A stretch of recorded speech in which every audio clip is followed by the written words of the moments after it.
At no time since 9/11 have Americans been as concerned about the threat of terrorism as we are right now. The attacks in Paris, then on our own soil in San Bernardino, brought home the fact that the turmoil and bloodshed that started in the Mideast has rippled across the Western world. My guest this morning is a man who's familiar with that troubled part of the world. He commanded an aircraft carrier battle group in the Persian Gulf, was first director of the Navy's anti-terrorist unit, and Director for Defense Policy to the National Security Council in the Clinton administration. He knows what the military can and can't accomplish in this new type of conflict. He served in the House of Representatives and knows what government can and, in his opinion, should do to lessen the threat of terror. He's Admiral Joe Sestak, running again for the Senate here in Pennsylvania. Admiral Sestak, thanks for getting up and coming on with us this early morning. It's good to be with you, Joe. Thanks. And please, it's Joe also. Okay, great. Thank you, Joe. You know, it seems like we're getting conflicting messages regarding the war on ISIS. On one hand, our bombing and those of our other countries, our allies, is apparently shrinking the territory that they control in Iraq and Syria. On the other hand, they've gained a foothold in Libya, which obviously is much closer to Western Europe. How would you assess at this point the military war on ISIS? We have been able thus far, in order to stop their advance towards Baghdad, where all of a sudden their lines of communications, their logistics were able to only go so far, and then they met up against the best of the forces of the Iraqi army, which is around Baghdad, and theoretically that's when they kind of ran out of gas of continuing to advance physical territory to establish a state within Iraq. Now what they have with that state is the ability to get $2 to $3 billion a year from the oil fields that they control, from the extortion of those population they control. And with this money, they are able to do near simultaneous terrorist threats and attacks like they did in Paris, Lebanon, Ankara, and in Egypt, shooting down the Russian airliners.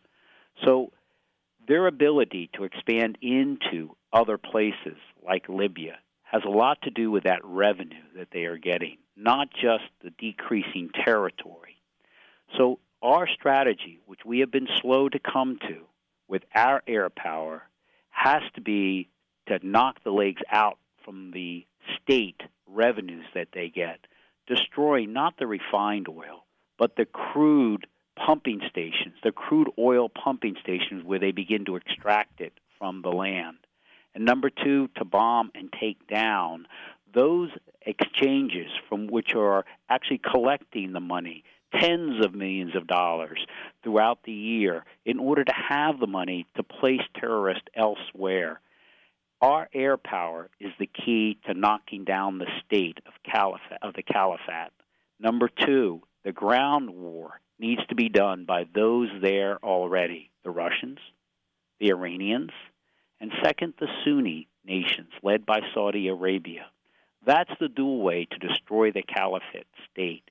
When you dry up their resources and destroy that state, then you begin to stop what has been this expansion of activity in other places. We'll still have to go and clean them out, but that is the key to take down the ISIS state right there in Iraq and Syria. One of the problems addressing the oil situation is that a NATO country, a NATO member, Turkey, has kind of unofficially been a conduit for oil out of ISIS territory. How do you deal with that situation? You're absolutely right. Turkey has been like a donut with a big hole in it. They let, for a while, bad guys go in, and they let bad stuff come out. That is why U.S. diplomatic effort to actually bring together Turkey with the Kurds that want to set up a Kurdistan, which Turkey doesn't want, is the key to having complete success over time. Look, these oil smuggling routes that are being used by ISIS are the same exact routes that Saddam Hussein used, and the Sunni generals that actually were there serving Saddam Hussein are the same generals, once we fired them wrongly, just getting rid of their army just so that we lost control there in Iraq. They now, because without pay, are the leaders of the ISIS forces. So all they did is resume taking those same oil smuggling routes. Look, Turkey is a key, along with the other nations there of the Islamic faith, that have to be the key to taking this down. Look, not only that, they are actually selling oil and arms, ISIS and others, to Assad. It is a black market out there, and that is why we should not be putting any significant ground forces at all down there. It is a very complex, very black world neighborhood there, and that's why the Iranians, who we are often opposed with, and the Russians, who are there on the ground and we are often opposed with, bringing them together, as well as Turkey, to go against a common threat, ISIS, is the key. Well, I mean, in the case of Russia, my God, during World War II, even though the Soviet Union was intent on, at some point in time, destroying our American democracy, we were allied with them. And now, if when you get into the Senate, if you bring up the idea of us allying with Russia to do what we're talking about to combat ISIS, the right wing throws their hands up and calls you a traitor. It does not make sense, because this is what you do in a war situation. You ally with countries that, at least momentarily, have the common goal that you have. The example you gave is the perfect example. At times, you had to align yourself with those in World War II, during the years of the Cold War, that you often were adversarial with, in order to defeat a common adversary. Here's the issue. Russia wants President Assad of Syria to stick around, at least for a period of time. We'd like him gone immediately. But you know what? Assad doesn't threaten us today. And so ISIS does. Russia also doesn't want ISIS around, because ISIS, that terrorist ideology it had, is threatening to have infiltrate into the Muslim society in the south of Russia. So what we have to do is come to a bargain. President Assad sticks around for a while, and there'll be a transition sometime in the distant future. But right now, we want to work with Russia and Iran to order to take down ISIS. They both don't want ISIS, because ISIS's goal, even though it's mainly Sunni, is to actually dominate all of Islamic nations, Saudi Arabia to Iran, everywhere, and establish a continually expanding state. The real challenge here is with our diplomacy, to bring together, like you well pointed out, Turkey, the Kurds that Turkey doesn't like, the Sunnis, the Shia, like Iran, that doesn't want ISIS. This is about diplomacy, bringing together the coalition of the willing. But why in this political environment, and I know we're talking primarily about international affairs, why in this environment has diplomacy, this political environment, why has diplomacy become a bad word? Ever since the days of Jesse Helms from North Carolina, the senator, who began to just cut the State Department budget, the image of the State Department has been one of that they just sit out there in an embassy. How wrong. I can't tell you how many times intelligence, valuable intelligence, is garnered by the embassy. I can remember kind of going around in a country with an attaché, and surreptitiously who is constantly gaining intelligence. The key here is like in the Iranian Accord. We actually had diplomacy that hurt. And by that I meant it brought economic sanctions on Iran that brought it to the table to get rid of the nuclear material that within 30 days, last December, it could have had 4 to 5 nuclear bombs. Now that nuclear material is out of the country that it could do so. It would take a year to begin to even get to where they wanted to have those 4 to 5 bombs. That was brought about by diplomacy, hard-knuckle diplomacy with economic and political sanctions that hurt. Look, if people read the WikiLeaks, the leaks that happened, I'll tell you, to see what those State Department's personnel, often in harm's way, do would really impress people. Last, as Condoleezza Rice once said, there are more people in military bands than there are in the State Department Foreign Service. Wow. And Secretary of Defense Gates said she's about right. Look, I want to be able to defend my country when I was in the military. I would have laid down my life in a moment for my country and my fellow service members. It's why I joined up. But why put us into harm's way when diplomacy, like in Iran, can bring about a resolution of peace? That doesn't mean we trust them. It means we keep inspecting them and making sure they follow it. But, boy, I'll tell you, this is an advancement that's been achieved by diplomacy. What do you think when you hear a politician say that we have given Iran, we have given them billions of dollars because of this deal? What's wrong with that statement? So much is wrong with it in terms of they don't understand the situation. I mean, you could take Senator Toomey, for example. Look, he has no concept that if we had more sanctions on Iran, like he wanted to do, after they'd already agreed to stop their nuclear program, if we had to strike them because they built those bombs, our aircraft carriers cannot operate in the Persian Gulf. There's 19 miniature Iranian submarines our sonar cannot find there. And there's only 2 places our carriers can operate, and they go east and west to catch the wind, to launch and land aircraft. We would remove ourselves from the Persian Gulf, and then thousands of mines would be laid across the Suez Canal, across the Straits of Hormuz, by fishing boats by the Iranians, cutting off over a third of the oil to the world. And it would take us weeks to months to destroy the infrastructure of the nuclear facilities, some of which is under 300 feet of rock, and then they could rebuild it 4 years later. That cost is enormous. What we did is gave them back money. But understand that it will take $350 billion for them to rebuild their community because of the economic sanctions we did. And that middle class is yearning and crying out for that. Will they try to use some of that money in terrorist activities? They may. But I'll tell you this, we should be and are on guard everywhere to constantly, despite our agreement, beat them back and down on the ability of theirs to use anything. Look, we gained so much of this because we stopped a nuclear arms race in the Middle East.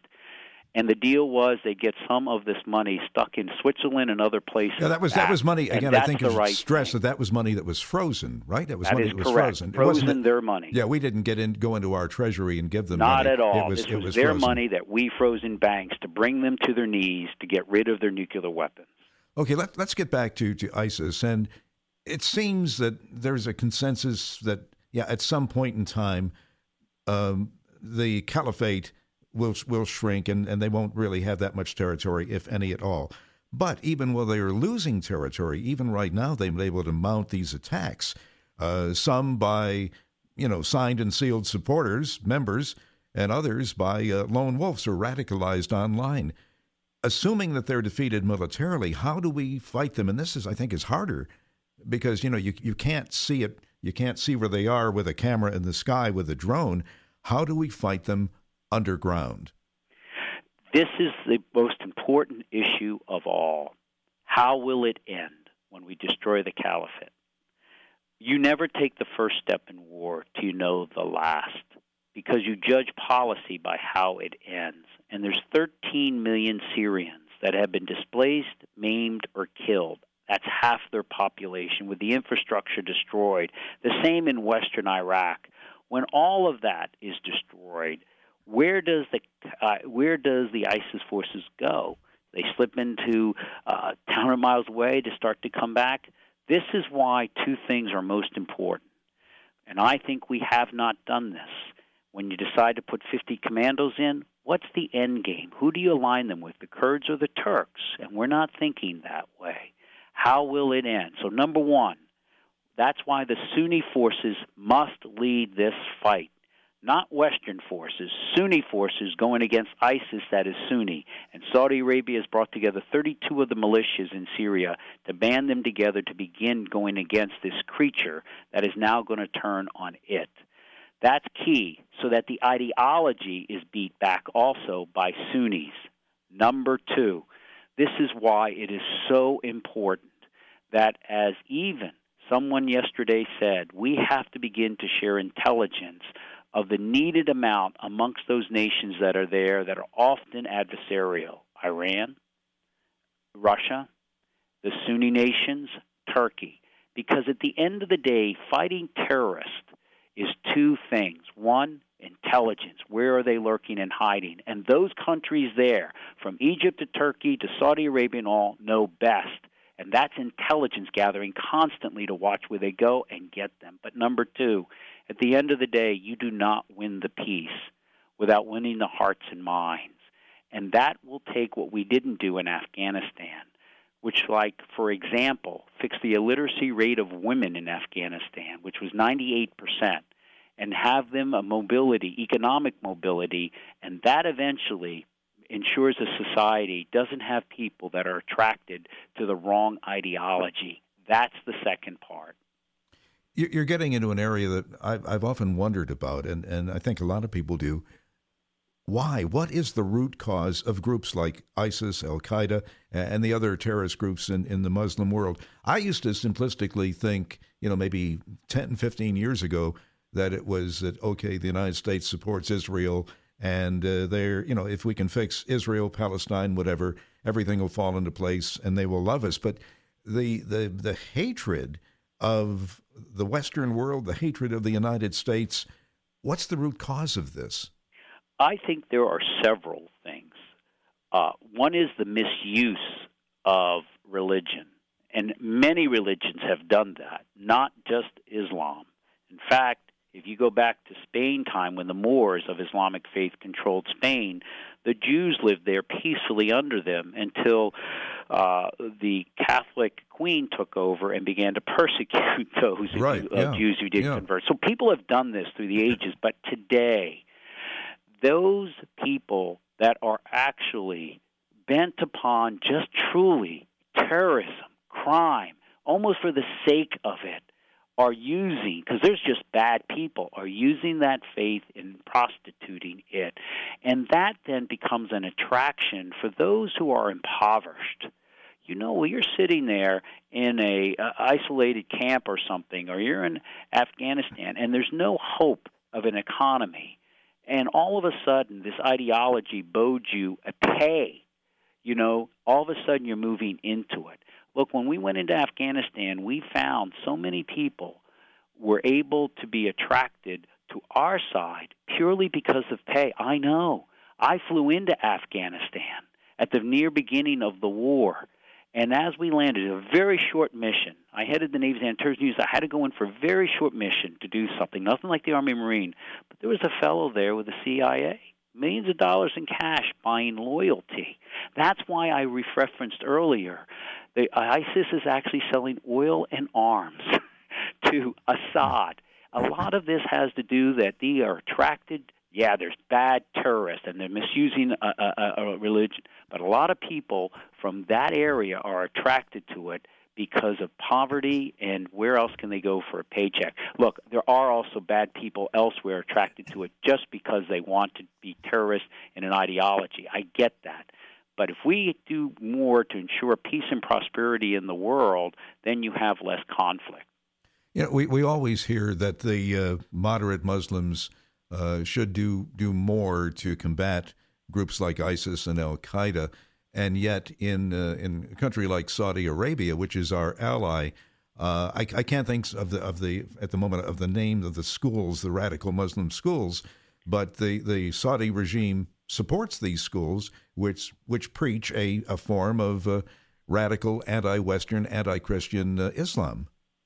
That's correct. Both Pakistan and Saudi Arabia have funded radical groups. Maybe it wasn't directly from the government, but it was from those associated with the government million and billionaire sheiks that did that. And both of them found out the following, that the creature that they created turned on it. The Taliban that Pakistan created turned and is turning on Pakistan's government. Number two, Saudi Arabia, that actually did create ISIS because it fomented and supplied money to Al-Qaeda in Iraq, which then got kicked out by us, but has reformed as ISIS has come back in. Now Saudi Arabia is going against it because it has found out that that creature wants its own state that will eventually wants to take over Mecca and Saudi Arabia and all of it. So you're right. Saudi Arabia was given a free pass for way too long.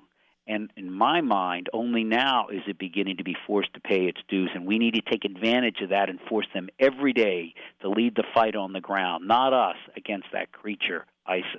How do we reach out, leaving the Middle East for the moment, but going into Western Europe and France, Belgium, in the United States? How do we reach, I guess, even deeper and try to combat what's being done online to radicalize? These were Belgian, French citizens. We've had American citizens. How do we combat that? This war with terrorism, and it is a global war of terrorism, is one where it is about information, as I said earlier, intelligence. And much of this is happening overseas because that's where most of this terrorism originates, the vast majority. And then they communicate through cyberspace, which I call it, the Internet and others. That's why the National Security Agency is one of the most forefront warriors in this fight. We do have to have the ability not to let them, I believe, without bending our civil rights, to post these terrorist types of attractive advertisements or so that they put up. And we should be working hard with the international community not to let them put out their propaganda. We tried to shut down Nazi Germany and others when they did it. This should be no different. But we have to have the proper civil rights oversight over that so that we do it and we do it properly. Number two, we do have to understand that the Internet, cyberspace, is the new domain of warfare in the future. Look, when I was a Navy Admiral, that three-star Admiral running the Navy's $350 billion five-year defense program, I recommended that we cut our submarine fleet, reduce it, and reduce our carrier fleet, and money's moved over into dominating cyberspace. We control the commons of the seas and the commons of the air, like our Air Force can do over Syria, like our Navy can do throughout the international seas, but we have to control cyberspace, listening in on the other guy's mail, and then using it like we also did with Iran when a virus was used to destroy its centrifuges for about a year or two. That's the new domain of warfare, and NSA is a key warrior in this. We only have about a minute before we have to go to the news at 9 o'clock. Looking at the situation right now, the ISIS situation in Syria and in Iraq, how do you see it playing out, we'll say, over the next couple of years? What's your call? I believe that we will come, if the administration follows the right strategy, to some sort of imperfect stability, because we waited too long. We failed to give arms to the more moderate Syrian rebels very early. We gave them radios. Those had chips in them that we listened into who was who out there. We then knew who were the more moderate ones, and we failed to give them arms, and a vacuum was created where ISIS filled. Today, I believe if we shut down the $2 to $3 billion of revenue that ISIS is getting, if we are successful in diplomacy of having the Sunni nations with Russia and Iran lead the fight on the ground and get Turkey to close its border to bad guys going in and material coming out that shouldn't, we then are left with the destruction of the caliphate. But that's where the hard work begins. Okay, and we're going to have to hold our work for about 6 or 7 minutes. Fascinating conversation. Stay with us. We'll be back in about 6 or 7 minutes right after ABC and local news coming up on top of the hour. Contact continues shortly.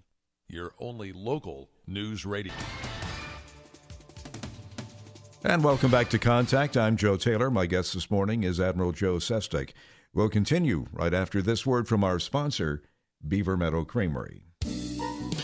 Did you ever notice that when restaurants up and down the East Coast serve butter with their fresh bread and rolls, that it's almost always Beaver Meadow Creamery butter? They know that the best butter is Beaver Meadow Creamery butter, made right here in DuBois. So you should take the hint too. The next time you're shopping for butter, whether it's for your favorite recipe or to serve to your family, always buy real, pure, and natural Beaver Meadow Creamery butter.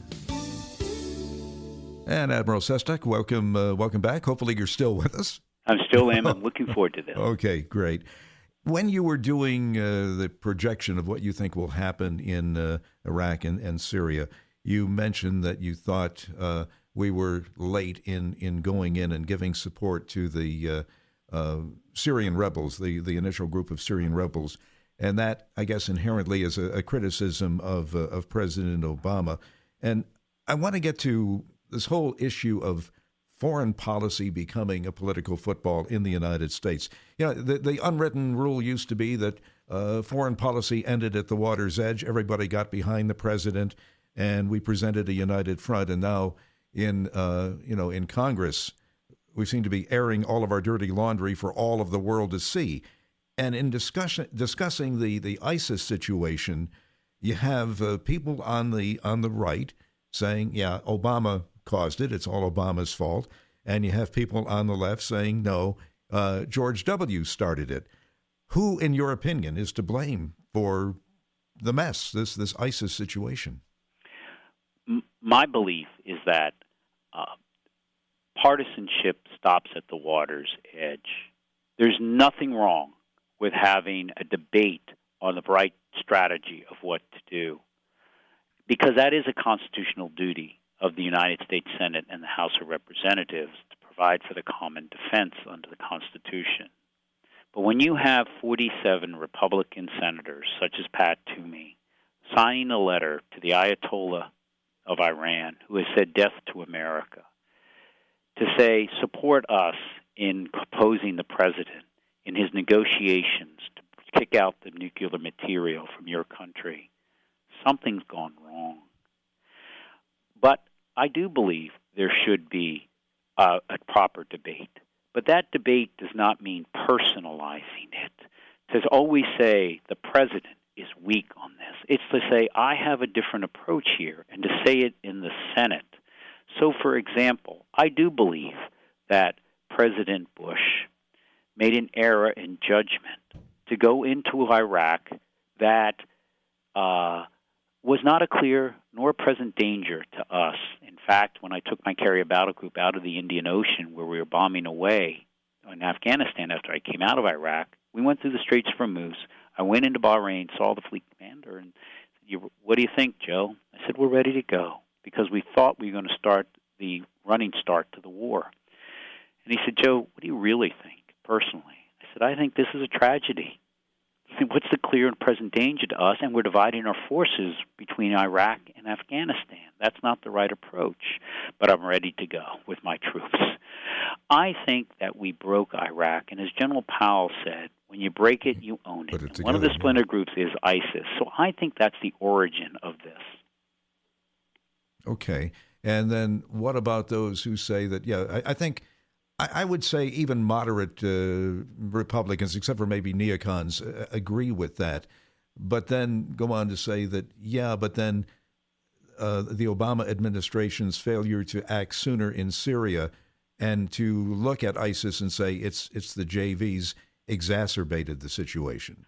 I do think that the president was slow, the administration was, to put arms in to hope, with more probability to have a vacuum occur, that more radical groups like ISIS could eventually take over, that had been kicked out of Iraq and were, so to speak, starting to grow in Syria. Second, I thought we were slow of responding to ISIS as it moved out of Syria all the way to within 60 miles of Baghdad, Fallujah, and other cities.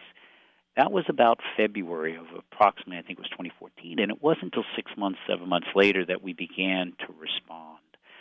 I think you should not be rash like we went into Iraq initially under President Bush, but on the other hand, if you can stop a problem or have a better probability by getting it early, that's the better approach, as long as you have a strategy of how it will end. And that was the real problem with Iraq. Nobody knew how to secure the peace afterwards. And that's why with Syria, as you well brought up, Joe, what happens after the caliphate is destroyed and so many people begin to come back to their homes? Who's going to fill the void there? So it's not occupied by the Kurds with Kurdistan. It's not occupied by the new ISIS force. And that has not, I think, been properly thought through. There's a perception on the right, and it's borne out by different polls that I've seen with the general public, that President Obama has weakened our status in the world, that we're not respected like we used to be. Of course, things always look better, in a rearview mirror. It's like, we were, those days were the golden days, and now not so much. Is there any bit of truth to that at all? Are we weakened, not as far as raw power, but as far as image and status in the world? I think our image has been tarnished for quite some time. When I took my carrier battle group and was headed over to Afghanistan and what we thought was the running start of the war, I pulled into a country in the Mediterranean, quick stop, loading up food, fuel, all that stuff, and a head of the parliament came to see me, and I was just an admiral. I wasn't a diplomat. And he said, "You've got to get a message back to your presidency. President Bush, work with us on this. Just don't go and do it. Work with us on this." I remembered that always because so few were with us in Iraq. I think that go-it-alone type of approach to our world's problem began to tarnish us, that America would do what it wants, just doing it without working with others as we did with Afghanistan.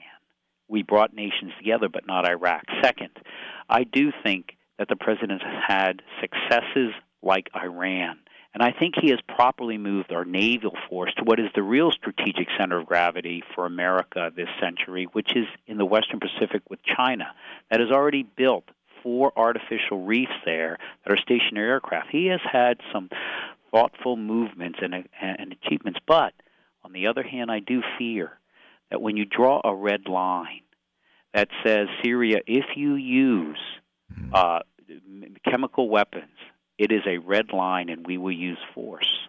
And then to turn to Congress and say, let's see if we're going to do this or not, I don't think the president supported the presidency, the institution, in the terms of my word matters as strongly as he might. So I think that he's had accomplishments, but I think there has not been, not only with him, but the previous presidency, a strategic thrust to our engagement in the world. And I say that from having been President Clinton's Director of Defense Policy, where I was responsible for bringing together every year the national security strategy of engagement in the world that gave a template upon which peace and prosperity and war, if necessary, with the right means and modes, was accomplished in a way that brought us about achievements without great cost. It's interesting that you started talking about the Far East, because that was the next trouble spot. I think that is, the major trouble spot aside from the Mideast in our world right now. Mm-hmm. And some critics again say that President Obama has dropped the ball in the Far East. North Korea is saber rattling. Who knows if what they put up was a hydrogen, a hydrogen missile bomb on that missile. China is violating, as you said, international boundaries. It's not just that they're building these island bases, but they're in international water. Correct. So things are just kind of going there, it seems, unchecked. And we get mixed messages regarding China, too. They're beefing up their military, but their economy is in shambles, and we need them to hold back North Korea. How do we handle this mess? It's probably, certainly, down the road, 30 years from now, a bigger mess, a bigger concern than what we have in the Middle East. No, what should our policy look like? Look, no, you are absolutely right. There are critical elements we have to make out there in the Far East. And for far too long, under the Bush and I think the Obama administration, we haven't been clear and concise about what we need to do. Look, my belief is, first of all, is China needs to recognize that it cannot just come out into the world and make its own rules. It is claimed 90% of the South China Sea because as inland waterways, because it has 19 trillion cubic feet of natural gas under it, and it is in a race for time before its single baby policy has forced it to have such a senior population that they aren't able to have a viable economy, and they need all the energy they can get. And this is economic issues here. Number two, we have to stop China from stealing our intellectual property as we enforce global rules with unwavering pressure to stop the theft of our ideas and inventions. We have to push strong commercial, environmental, and labor laws, but most here we must stop China from intimidating its neighbors and unilaterally claiming ownership of international waters. It has to stop.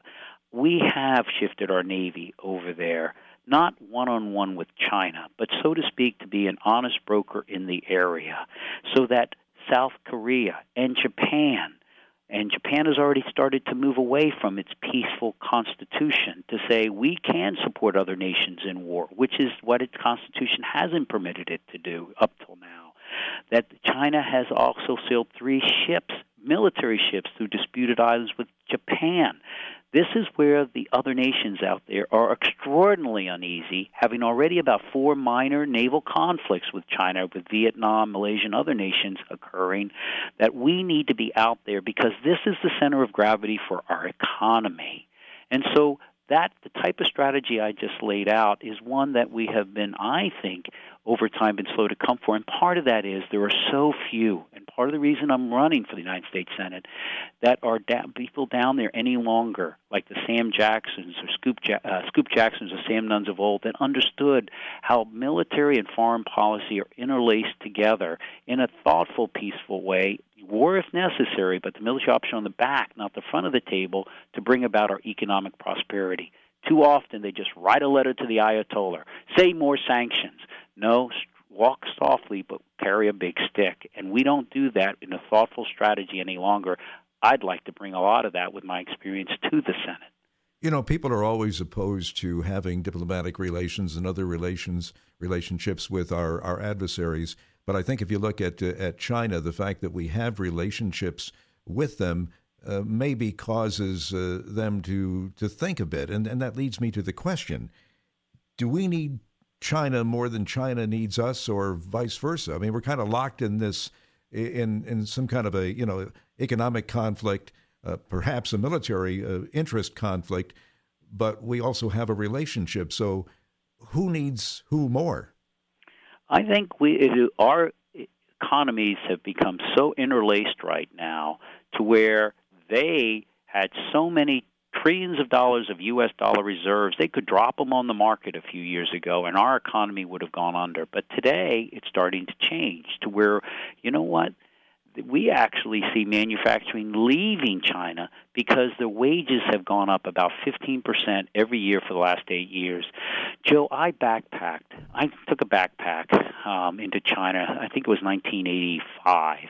It was the first year they let independent travel by Americans. I had about 60-some days off from the Navy because I was transferring from one ship and one coast to the other. I wasn't married at the time, and I flew into Beijing. And everybody was still wearing Mao Zedong suits. There was very few cars there. I came out in Hong Kong. Right? You saw a lot of Little Red Books, right? I would imagine. Pardon me? You saw a lot of Little Red Books, too. It was unbelievable. You wouldn't believe it. But I also saw this. I saw this places there where the state-owned communist store was selling stuff. But it was the first year they let farmers keep 20% of their produce. And you'd go to the back of the state store and where they were selling it, and there were the plump chickens and the real good fruit. Right, yeah. And I said, this country's going to be something. The key here is, how do you work with it? We have to be strong to make sure they follow international rules. They feel they don't have to follow them because they, as a hermit kingdom, weren't part of establishing it. I fear that we have to be strong in enforcing the rules of the road of international law.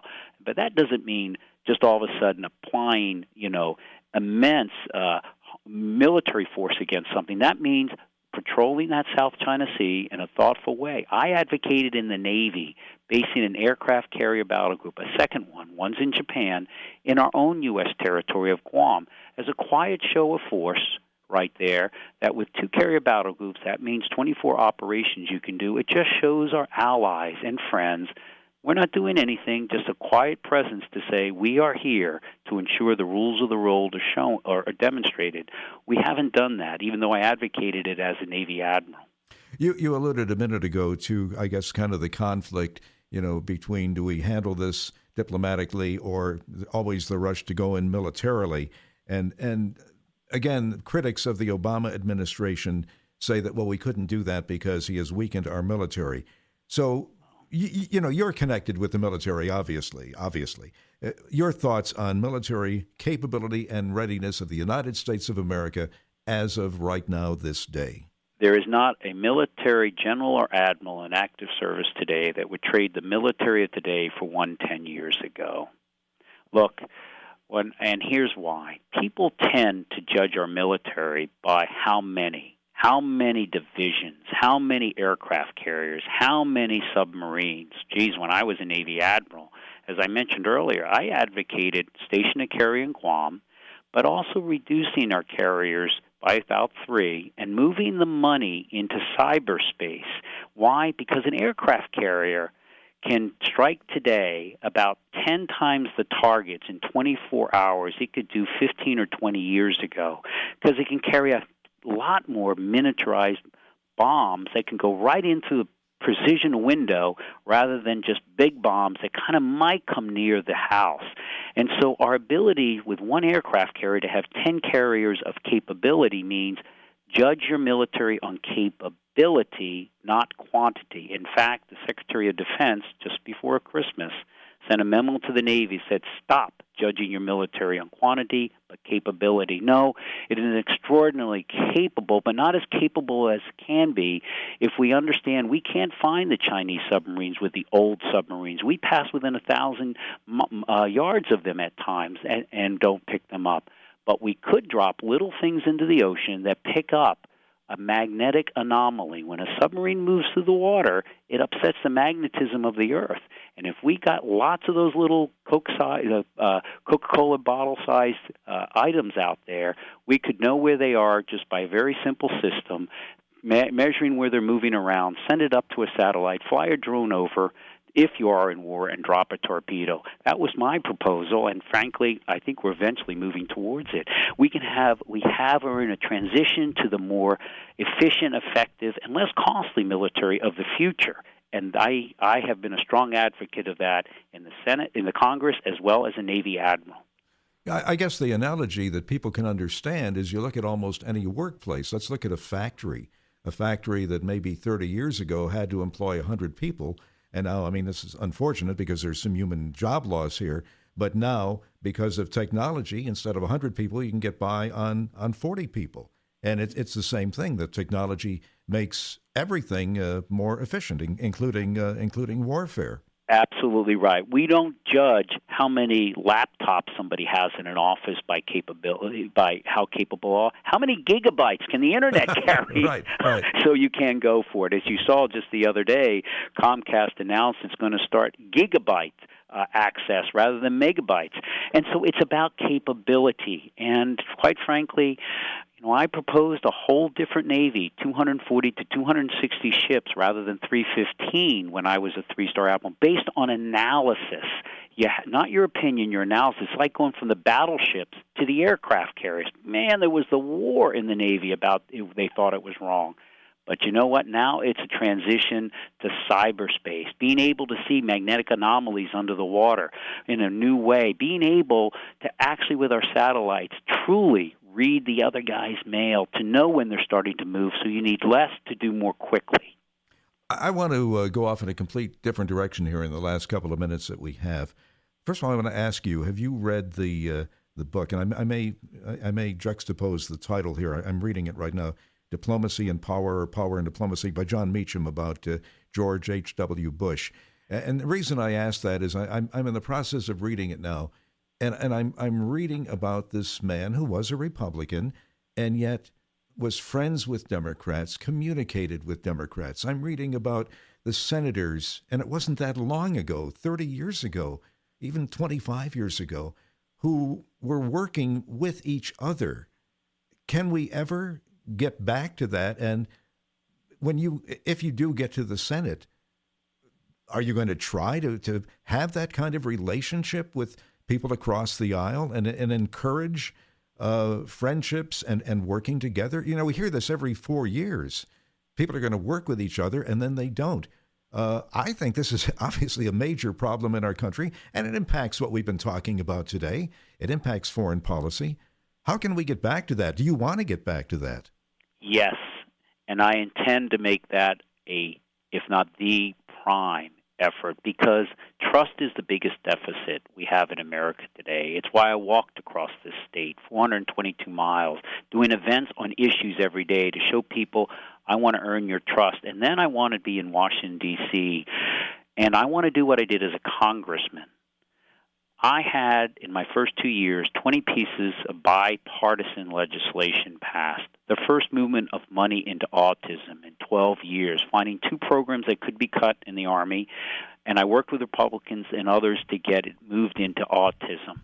Because right now, today, 1 out of every 45 children born will have autism in Pennsylvania. It's an epidemic. Number 2, the first Elder Abuse Act, bipartisan, was passed in 17 years because Pennsylvanians were having an increasing rate of 35% a year in financial and other type of abuse. I had to sue Wachovia Bank to make them to return money that telemarketers were ripping off through the bank, and they wouldn't return the money. I did that, every one, occupational physical therapy with a Republican congressman who was an occupational therapist to help the TBI, traumatic brain injury, of our warriors coming home as well, so they could have a proper occupational and physical therapy, as well as giving like a $10,000 loans for those to go into those fields. Those were all bipartisan. And I represent a Republican district, 56% Republican, 33% Democrat. On my second race, I raised $3 million. I didn't spend any money on ads except $28,000 in yard signs. We kept our office open. No, a radio station doesn't want to hear that. We want to hear you're going to spend some money with us. Well, but, okay. but the key is, are you willing to do a principled compromise without compromising principle? Look, I will disagree with the ideas of Republican leaders, but that doesn't mean I personalize it like McConnell and Reid have done, the senators down there in the Senate. And at the end of the day, I'll always keep in mind John McCain, who used to call me at times during my Senate race, you know, a fellow Naval Academy Navy warrior. Man, yeah. Hey, Joe, saw you on TV. You're still too long. Keep it shorter. Okay, we're going to wrap this up. I'm going to really put you on the spot here. Assuming you win the Democratic nomination, who would you like to see? And you're going to look at this 2 ways. You're going to look at it politically, who would help me, and also maybe emotionally, who would I like? Who would you like to see at the top of the ticket, Bernie Sanders or Hillary Clinton? I have endorsed neither, but I will, because I've asked no one for an endorsement for me, not one person or organization. But here's what I'll tell you. I think Secretary Clinton has the temperament and character to be a mighty fine commander-in-chief, an outstanding one. I think Bernie Sanders has brought up to the public's view the scourge of our society, economic inequality, that we have to fix by economic mobility. And so, therefore, I feel they both bring very good things to the table. You are the politician. Well, I purposely did this because I didn't ask anybody for an endorsement during the Specter race, and I've never asked for an endorsement, nor am I this race giving any. And I feel that's the right thing, because here's the second thing. I think endorsements are so overblown. With 42% of the youth in Philadelphia, 18 and under, living in poverty, they don't care who I endorse, or they don't care who endorses me. What are you going to do to get us a viable job? Admiral, thank you so much for coming on this morning. I've really enjoyed this, and I think it's been very informative. Admiral Joe, I've so Sestak. enjoyed discussing real issues. Thank you. It's seldom done in politics. Thank you. Thanks. Take care.